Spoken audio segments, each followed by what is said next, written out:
Welcome back to McGSpeaks.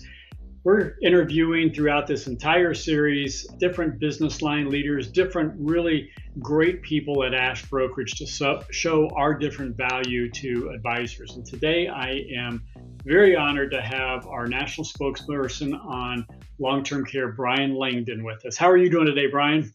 Doing great, Mike. Thank you. Good. You look like that you are in the mothership in Fort Wayne, Indiana, right? Yes, I am. Very good. Well, tell us a little bit about the current state of the long-term care market, just at a high level. Well, I think the long-term care market is kind of in a state of flux. For years, the long-term care market was dominated by what we called our traditional kind of a pay-as-you-go product line. And then about 10 years ago, companies began to respond to inaccurate pricing models that were kind of standard throughout the industry. Some carriers started to raise their rates and tried to make a go of it and then got out of the business. Some immediately got out of the business.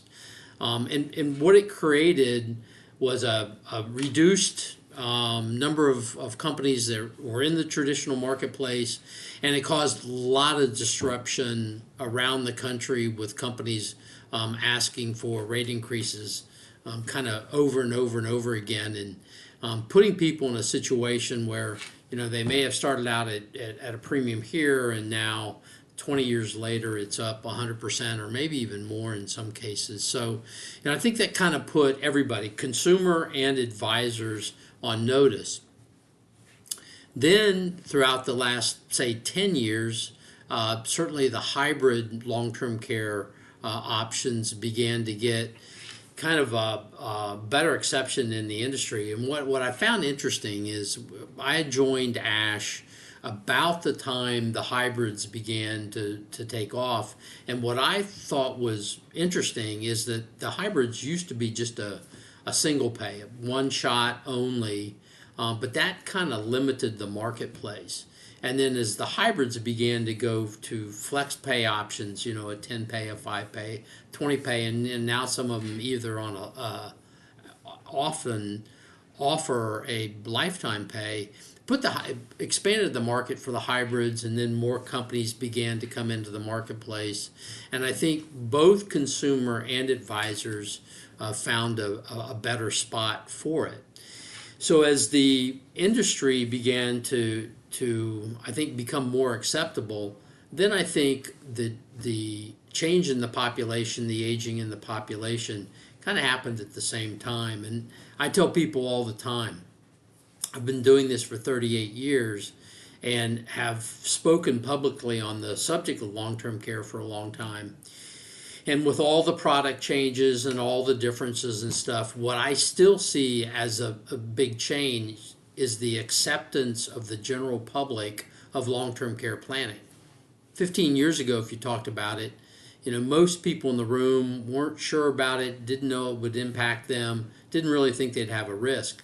That's not the case in today's world because people see it in their own families. They see it, with people they go to church with, neighbors, friends, people at a club. I mean, it's all around them. And it's forced the public into a situation of, hey, it's a risk. I don't know the answers. I don't know which way to go. But it's forced the public to come to the table and at least begin to ask some questions about long-term care. Yeah, and certainly I understand the concern with a lot of people that say, hey, I don't want to do the pay-as-you-go renewal increases and stuff like that. But those renewal increases, do you think that it's more of not knowing the risk from an underwriting standpoint, or just the pure increase in longevity that we've seen over the last 20 years, people living longer, bigger risk? What do you think is the balance there that's causing some of the renewal rates increases? So I will. So I'll tell you that I think it's a little bit of both. So used to on the traditional side, about the only thing that got sold was a plan that had unlimited benefits and 5% compound inflation. Well, so when you did that, that meant you really didn't know what your ultimate risk was, and the 5% compound benefit now doubled your benefits every 15 years. So you had an increasing benefit that you're responsible for over an indeterminate period of time. So certainly, and when we look at increases that the companies file, some of the correspondents, they will tell you that the higher increase is going to be on those policies with unlimited benefits and 5% compound, and that when you have a limited duration and you have something less than 5%, you'll either see a smaller increase or nothing at all. That's not the only part of it, though, because as you begin to look at some of the carriers out there that have significant blocks on the books, you begin to hear from them that they're seeing a longer duration in the claims that they've had. And so, and I think that makes sense, right? I think people are living better. I think they're trying to be healthy. They're certainly living longer. And I think then that trickles down to your ultimate long-term care risk. So I think you've got both. That's really, really kind of hammered the industry. Yeah, a lot of pressures on both sides of the fence there on the underwriting. Now, we've had phenomenal growth here at Ash Brokerage. Talk a little bit about the growth that we've seen in the asset-based and the hybrid type of policies that you mentioned.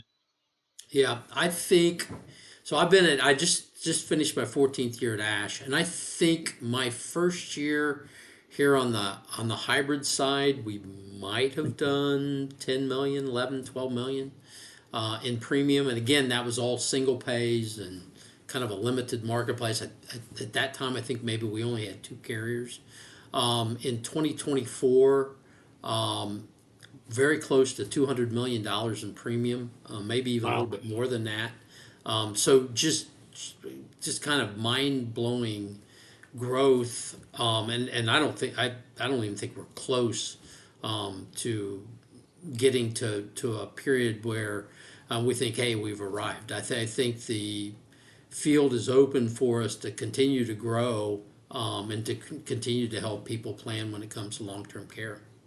Yeah, like you said, it's people are now becoming aware. They've seen it with their family, and now they're choosing to finally address that issue.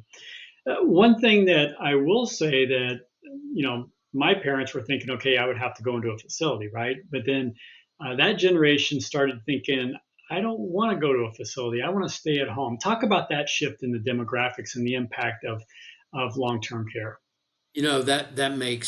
That's a huge impact on the entire industry. Because growing up, I don't know about you, but certainly for me, when I heard long-term care, it was always nursing home. And now we're at a point where we're able to say to people, hey, do appropriate planning up front. And unless you have a cognitive event that's so severe that's going to require you to be behind locked doors 24/7, you're not getting anywhere close to a nursing home bed. You're going to be either at home with home care, or you're going to be in the assisted living facility of your choosing. And that too, and I think you make a good point, having those options makes that whole thought process about aging in place and long-term care a little bit easier to deal with. Because for years, all I would ever hear when somebody would say nursing home is, nursing home to me means, end of life, end stage, hey, I'm done, I'm not coming back from it. And, home care makes it so much easier for people to consider as part of their planning process.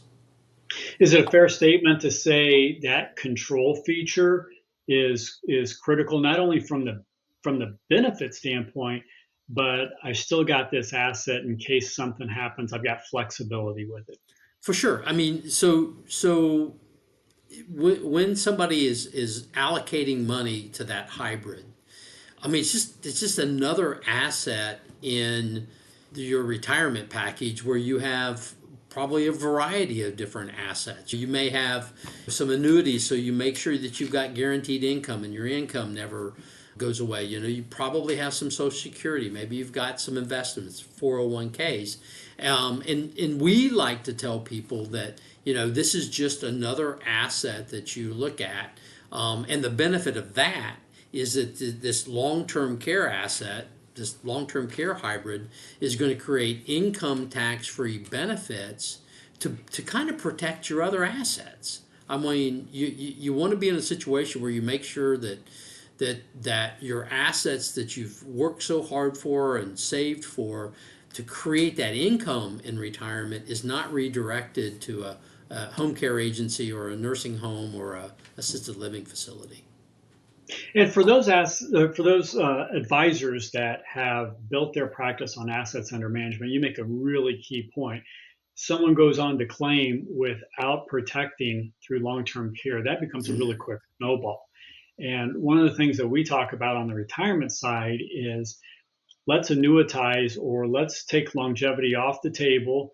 Let's provide guaranteed income that provides leverage. On $1 million portfolio, we find that $200,000 is not needed in order to generate the same amount of income. Therefore, that client can choose to take risk off the table. And one of them would be asset-based long-term care, right? Of course, absolutely. I mean, sometimes if I know an advisor particularly well, that heavily engaged with assets under management, I'm like, I don't understand how you can't at least have discussions about long-term care, because if you don't, and the husband has a stroke on a Wednesday and the wife's going to bring him home on Sunday and she's going to start needing care on Tuesday, eventually she's going to come to your doorstep and she's going to say, hey, I need $8,000. You might say okay to that, but then she's going to say, no, not this month. I need it every month. And it could go up from there. And now you're in a situation of you've got to start liquidating at a rate that you may not necessarily have planned for or expected for. And then also take the people out there that are sitting with big 401k balances. If you don't help those individuals create a non-taxable way to pay for your long-term care benefits in the future, they're going to be forced to use taxable dollars, because you can't take the 401ks, the qualified assets, and put it in an irrevocable trust. You're going to be forced to use taxable dollars in the future for long-term care. So, and I think we probably agree with this. We don't go around the country banging the drum, hey, you got to do insurance, you got to do insurance, you got to do insurance.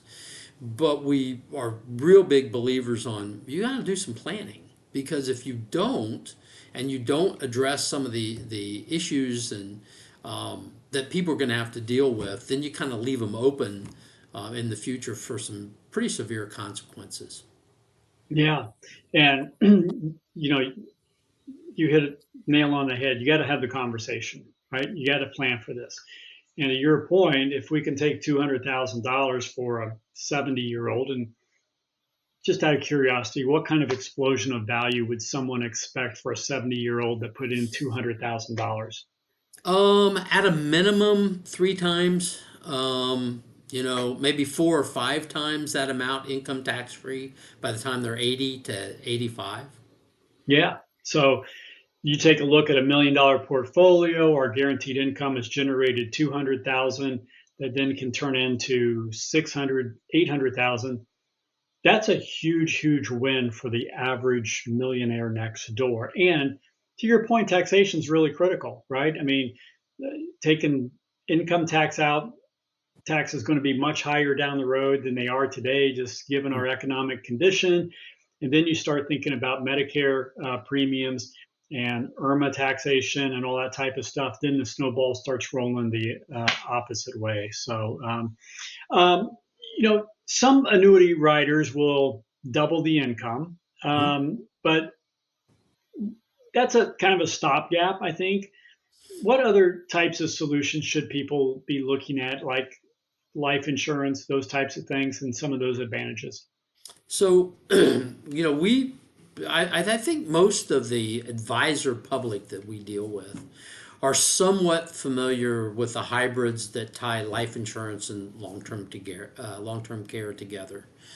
Where they're not familiar there are 2 plans, two organizations out there today, and a third one coming. We've been told, we think by the end of the year, where you actually have a hybrid where you've got an annuity and long-term care together. And so You've got an annuity that will grow. Now, obviously, it's not going to grow at the rate at other annuities are out there because you're going to pay for a long-term care rider as part of it, but it actually provides you income tax-free leverage, um, to help protect your assets.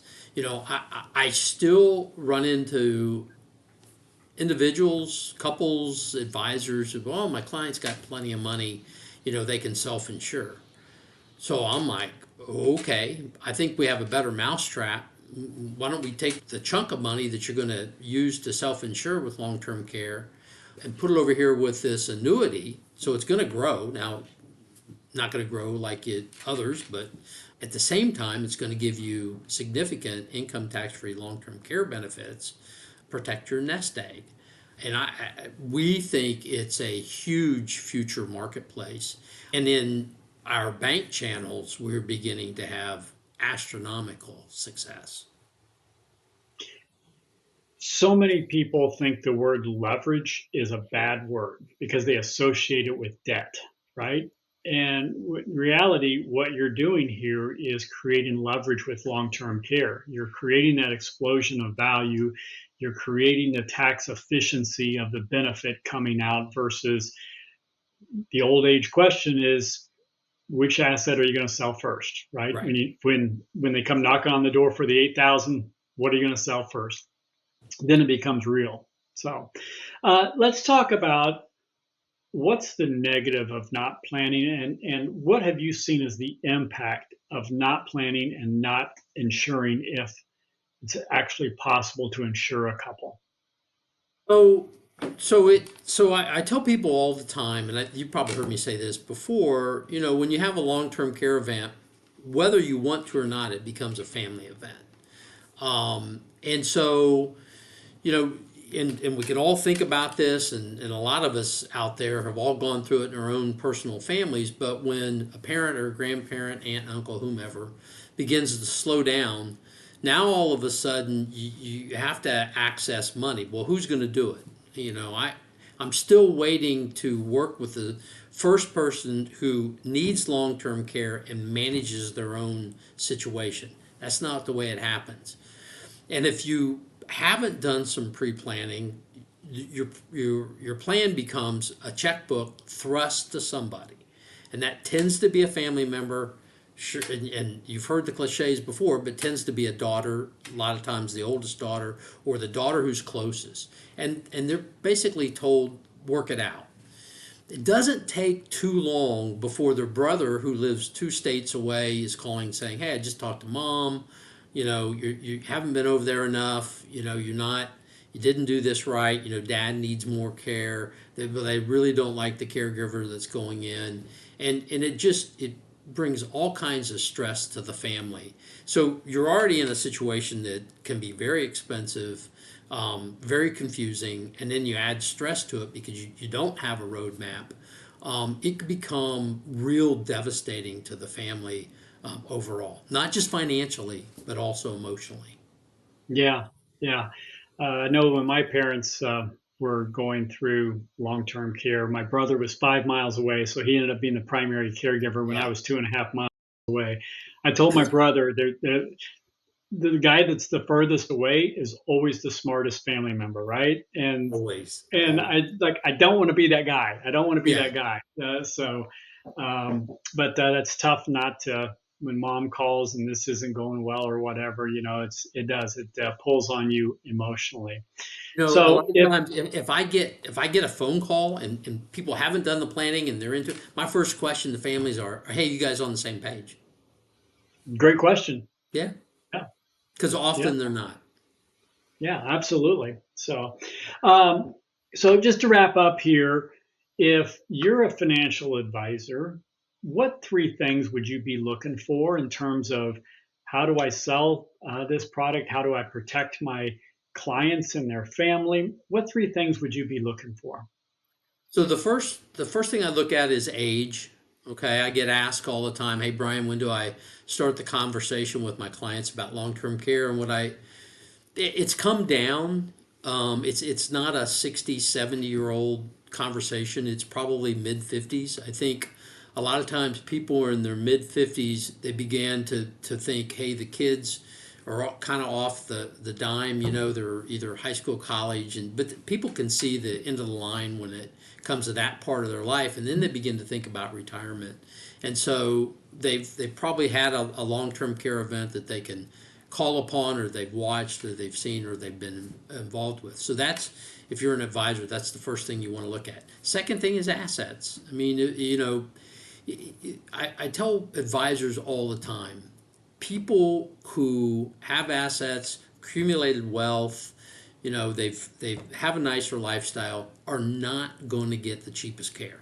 I mean, if again the husband has a stroke, the wife's not going to go out to try to find the cheapest nurse. That's not the way people work, and so therefore, with the cost going up in long-term care, it's going to have an impact. And then finally, what's their retirement income stream look like, and what happens if at 80, 81, 82, 90, there is an unexpected monthly expense that comes in that disrupts all they've planned for on their income stream. And I think those are three pretty simple questions that every retirement plan ought to at least consider to make sure that you've done the best job you can for your clients. I'm going to add a fourth just from the retirement standpoint. Today in America, there are $1.7 trillion, and the vast majority of that is in non-qualified annuities. And under the Pension Protection Act, taking that money over, tax-free exchange. And then if you do have two of the six ADLs, most of those contracts allow cost basis out tax-free, the growth tax-free, plus the benefit from the company tax-free. No client is going to balk at going from tax deferred to tax free. It's a great conversation to have, especially with so many annuities out on the books now, according to the Insured Retirement Institute. Absolutely. That if you're an advisor out there and you've listened to us today, that's the first thing that I would begin to think about. And the truth of the matter is, if you do, you automatically are going to come up with some folks that fit that profile. Yeah, absolutely. Well, to our advisor community, I will tell you, I just heard Bryan speak 2 times last week. He does a phenomenal job. Clients were asking questions, really deep thought, and really good questions to ask. And Bryan handles those clients with great kid gloves, just a tremendous presenter, tells great stories, real life stories around long-term care.